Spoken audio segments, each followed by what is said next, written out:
ಏನು ಹೇಳೋದು guarantee news ಬಗ್ಗೆ. ನಾನು ಇವಾಗ ವಿದ್ಯಾ ಅವ್ರನ್ನ ಮೀಟ್ ಮಾಡಿದೆ. ಅದಕ್ಕೂ ಮುಂಚೆ ನಮ್ಮ ಸೀನಿಯರ್ ಅವರು ರಾಧಕ್ಕ ಅವ್ರನ್ನ ಮೀಟ್ ಮಾಡಿದೆ. ಶಿವಸ್ವಾಮಿ ಸರ್, ಇವ್ರೆಲ್ಲರೂ ಪರಿಚಯ ನನಗೆ ನಿಜವಾಗ್ಲೂ ಒಂದು 10 ವರ್ಷದ ನಂಟೆ ಅನ್ಬೋದು.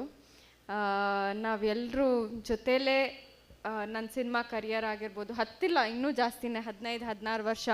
ನನ್ನ ಕರಿಯರ್ ಸ್ಟಾರ್ಟ್ ಆದಾಗಿಂದನೂ ಪ್ರತಿಯೊಬ್ಬರನ್ನು ನೋಡ್ತಾ ಬಂದಿದ್ದೀನಿ. ಜೊತೆಗೆ ನಮ್ಮ ಸಿನಿಮಾ ಬ್ಯೂರೋ ಲಕ್ಷ್ಮೀನಾರಾಯಣ್ ಅವರು. ಖುಷಿಯಾಗುತ್ತೆ ಈ ಥರದ್ದು ಒಂದು ತಂಡ, ಈ ಥರದ್ದು ಒಂದು ಟೀಮ್.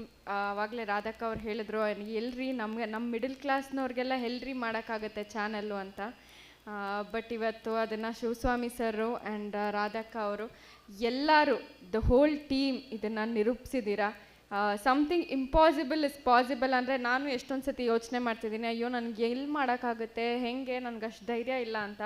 ಬಹುಶಃ ಈ ಥರ ಶಿವಸ್ವಾಮಿ ಸರ್ ಧೈರ್ಯ ಮಾಡಿರೋ ಥರ ನನಗೂ ಯಾವ್ದಾದ್ರು ಒಂದು ಧೈರ್ಯ ಮಾಡುವಂಥ ದಿವಸ ಬರುತ್ತೋ ಗೊತ್ತಿಲ್ಲ. ಯೂಶ್ವಲಿ ಹೆದರ್ಕೊಂಡು ಕೂತಿರ್ತೀನಿ, ಬಟ್ ಡೆಫಿನೆಟ್ಲಿ ನಾನು ಇನ್ನೊಂದು ಸತಿ ಲೈಫ್ನಲ್ಲಿ ಧೈರ್ಯ ಮಾಡಬೇಕಾದ್ರೆ ಸರ್ ನಿಮ್ಮನ್ನು ನೆನೆಸ್ಕೋತೀನಿ ಸರ್.